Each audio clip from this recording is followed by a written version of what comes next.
I said I wasn't gonna do it, but you know what? I had to. I was starting to get a little bit too many peaches in a day, and I figured I don't really eat more than 2 peaches in a day. So when I was getting 3, 4, 5 peaches, it started to add up. So I decided I was gonna go ahead and try my hand at canning them. This time, this is my first time doing this as far as for peaches, and what I really want to see is because I in this one I actually added, I left the skin on. So in this first batch that I'm trying to do, I actually left the skin on.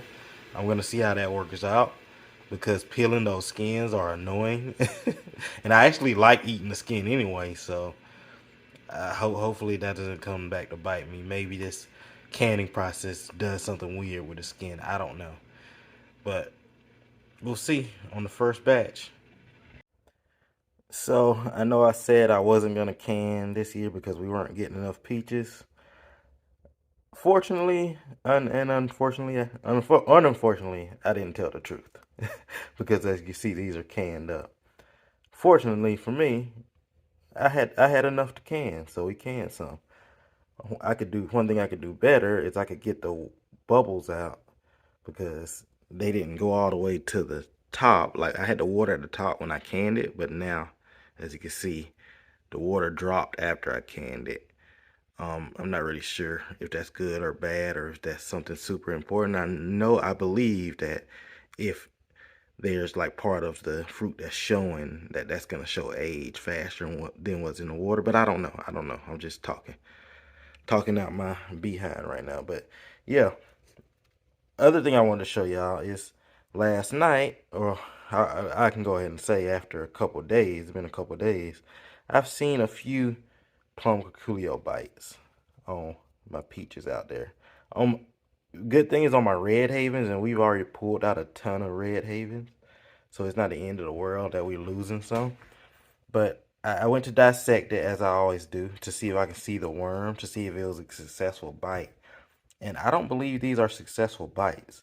They're definitely bites, as you can see. That's definitely a plum cuculio bite,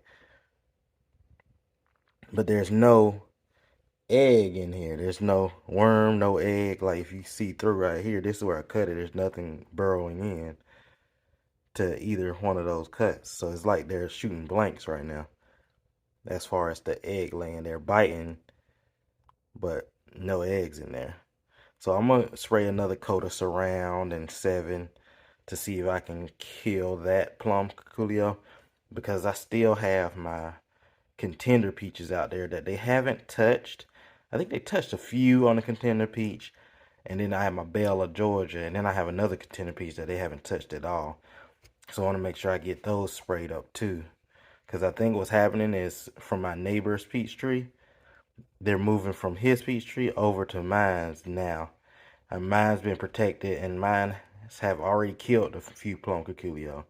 But now the ones that were over in my neighbor's yard, I think they're moving over, migrating over, and attacking my peaches. So I don't want that to happen. So another spray that'll hold for a couple weeks, and then we'll reevaluate to see if my spray worked. Because we definitely have something. We definitely have one in the tree at this moment because there was at least 5 or 6 with these type of holes on it.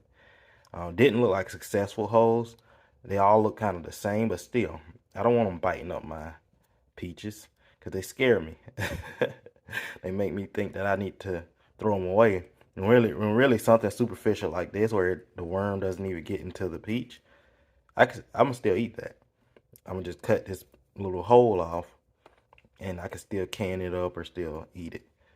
So that's where we're at right now.